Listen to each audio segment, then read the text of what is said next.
Afternoon everyone, welcome to the gorgeous Long Run Meadow where we are here today with Edd Moore, otherwise known as Eco Ed, to have a little bit of a conversation about our new Schools Green Lead apprenticeship at SS&L. Afternoon Ed. Good afternoon Heidi. Can I ask you just to start us off by having a little bit of introduction? So who are you, what do you do, and what got you into sort of sustainability and education in the first place? Yeah, so Edd Moore, Eco Ed. I'm a climate education consultant. Previously a primary school teacher and a teaching assistant, and I got into sustainability and climate action through my passions. I think it was my granddad who first instilled that into me as a 7-year-old boy, watching him in his allotment, in his workshop, working away, reusing things and planting vegetables from seed. Fantastic.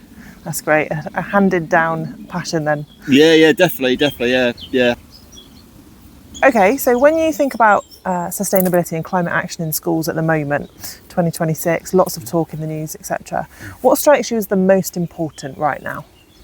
I think having a sustainability lead, having someone that can drive it through a school, creating that culture across a curriculum, across the community, and starting an action plan and galvanising a team together, but being well informed of what's going on and how that sustainability lead can push it forwards within their schools, within their educational environments.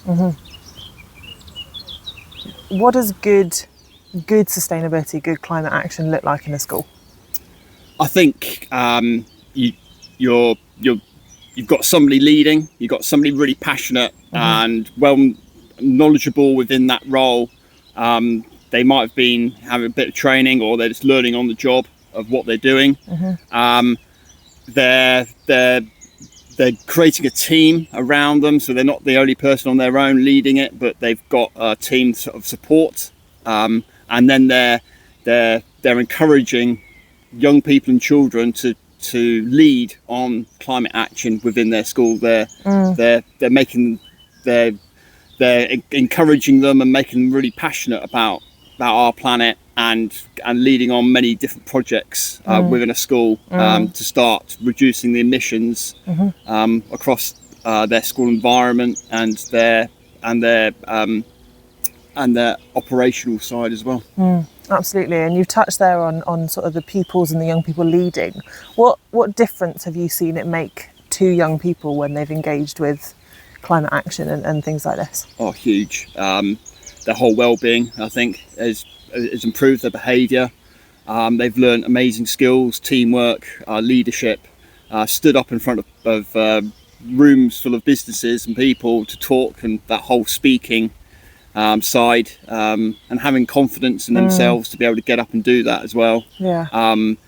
And the support from their parents, and then being able to go into the community and use those skills in what they've been taught in the school, but then take it into a different context and a different environment and take that further within their own community, within their own homes, and having a real positive impact there. Yeah, there's a real citizenship piece there, isn't there? And that sort of that self-confidence, those transferable skills that we do hear quite a lot are maybe more difficult nowadays for young people to develop. Yeah, definitely, and those skills are really difficult to be taught, and it only comes through natural projects and real purpose projects like climate action, where children can really learn those skills. Yeah, fantastic. Yeah, sounds like a no-brainer. What makes it hard for schools to get right?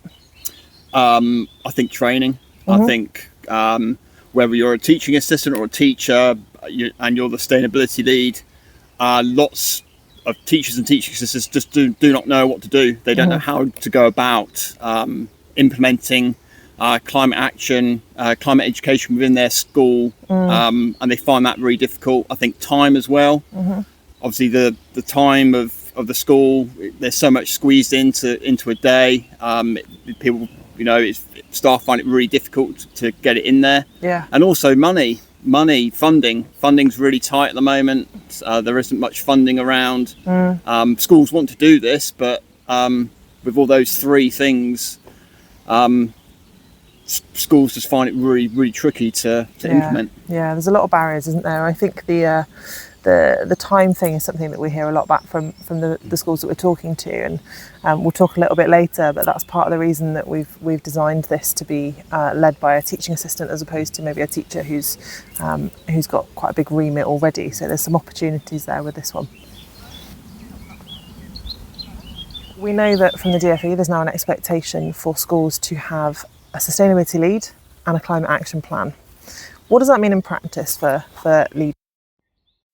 By having those two things, it's really critical for a school. They can start implementing and focusing on climate action by having a trained person within their school, say a teaching assistant. That takes the workload off the teacher. That teaching assistant gets trained, learns on the job, learns what they need to be doing, can implement a climate action plan, can lead a team of staff members to help support that role. And that teaching assistant can then go into other classes to support other teachers, can support other teaching assistants, can support lots of people across the school, because they're getting that really important professional development learning, and they get a qualification at the end of it, which is fantastic. Yeah, absolutely. Yeah, I think it's so important, isn't it, to be able to work with colleagues across the school and potentially in a sort of a multi-academy trust situation to work with other sustainability leads across the trust and create a real ecosystem of practice as well. Yeah, definitely. I think that's key. That's definitely key to have that teaching assistant in that role, and then being able to then maybe be working with other schools within their multi-academy trust is vital for this to happen. Yeah, it's really exciting. Yeah, very exciting. Okay, so let's say a head teacher wants to go ahead or a leader wants to go ahead, and we've got a sustainability lead appointed. What sort of things do you want us to teach them? What do they need to know? I think being trained to know how to put together a climate action plan, because obviously that's a DFE requirement. That's super important. Knowing the 4 pillars is really key, and implementing that within a climate action plan. So looking at decarbonisation, looking at resilience, looking at nature and biodiversity, looking at climate education and green skills, and what that looks like, and really implementing and instilling those within a school across a curriculum, and creating a really positive culture. Fantastic, yeah. And I think what's really great about this particular offer is that because actually the core apprenticeship underneath is a specialist teaching assistant, this person will be equipped across curriculum areas to be able to embed those skills. So it might be, how do we use a maths or a science lesson to look at biodiversity, or can we support English writing or reading skills with understanding decarbonisation? So it's not a standalone thing in itself, is it? It can be embedded across. Oh yeah, definitely. I think it's really important that it's not a bolt-on, it's nothing extra. It's all part and parcel of what they're doing in their daily lives, in their daily classrooms, and that is really embedded, instilled within their practices across the curriculum, across the school, and that it isn't just a club after school. It's literally everybody is there in their daily lives. Everybody knows their role and how they play within that. Okay, so Ed, you talk to a lot of schools and a lot of school leaders yourself, and I know you've been getting some feedback, and I think you've got some questions for me. Yeah, I do, yeah. So heads have come to me, they're really keen to take part in the Green Leads apprenticeship course. But schools are busy places. What support is given for the apprenticeship course within their school if they wanted to take part? Yeah, great question. And absolutely, this is the feedback we're getting as well. We know that time is a valuable resource, and potentially finance and funding are a concern as well. I think the key thing for me and what I would say is that this is about solving a problem for school leaders that exists, and at the same time finding a member of staff within your school already, a teaching assistant who is maybe ready to take a step up, take on some more responsibility, upskill and gain a bit more a bit more of a role in the school, and investing in that opportunity, investing in that person to lead on this for you. So taking the level 5 specialist teaching assistant makes that person a very, very sort of cross-functional, collaborative practitioner, really, working with teachers across the board, investing a little bit of time, a little bit of energy into that person, allowing them to study with us on this apprenticeship, and really embedding and applying what they're learning into your school. So the value proposition is really, really strong, we think. In terms of what that time commitment looks like, the course is once a month. So it's a day a month in terms of release, and then the sort of the off-the-job requirements that come with an apprenticeship. But we can be really, really creative, and I think the value that can be added within those hours is really strong as well, helping cover classes or lead on curriculum or writing the climate action plan, taking on these sustainability projects across the board really adds far more value than I think it costs for that school in the long run. So head teachers, they're really keen to take part, but they just don't have the funding. And that's obviously a huge thing across all schools at the moment. There's just no funding available. They've got nothing extra in the pot. How can they be supported so they can take on a green lead within their school? Yeah, it's kind of the pivotal question, really, isn't it? So the good news is that this is an apprenticeship at level 5. So what that means is that it's funded through the apprenticeship levy. So to most schools, there's no cost at all upfront for training. This is a qualification that would cost thousands of pounds paid for privately, but there's no upfront cost, so that's great. There are associated costs, and if anyone ever tells you that an apprenticeship is free, they're lying. What that looks like, though, is the time that you release that person, the time that is invested in that person, sort of accessing training and applying their skills and their knowledge in your school. The good news is, at the moment, the government have actually done some really exciting things for us around apprenticeship incentives. There's up to £6,500. Put a big caveat around that. That is up to, but for every apprentice, there's at least £1,000 incentive at the moment to take on to help with some of those associated costs.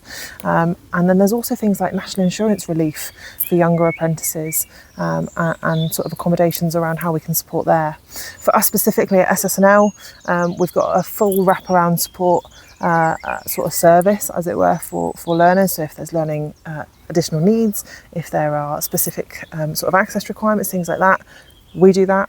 We can help with recruitment if that's the route that you want to go down. We can handle that for you. We can talk you through the funding process. We can decode the complexities of the apprenticeship levy and everything that means. We can hold your hand through all of that. So I think my core message would be that there's a lot of support there from us, from government, from different frameworks and structures that are in place. And the key message would be to just get in touch if you're interested, and we can talk it through.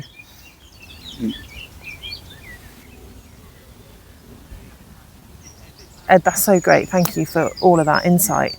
I think you've written a book as a sort of a practical guide for teachers. Tell us about that. Yeah, so it's 100 ideas for primary school teachers' greener school. It's not just for primary school teachers, it's for secondary, teaching assistants, it's for everybody across schools, scouts, guides, everything, youth groups. Yeah. And it's got a foreword by Dr. Jane Goodall. It's been endorsed by the Department for Education, and it's there to help support schools to put together a climate action plan and then start implementing it with lots of different ideas across 10 different topics that can help reduce carbon emissions. And there's further ideas, there's net top tips, there's loads of different things that schools can use. Brilliant. In that book. And where can we get a copy? Oh, you can get a copy online from any good online bookstore or any independent bookstore wherever you live. Fantastic, and we'll make sure we link it in the caption below as well. Cool. Brilliant. Thanks so much. Ed, thanks so much for your time today. It's been really great to chat. Really enjoyed it, Heidi. No, thank you so much for having me. Great.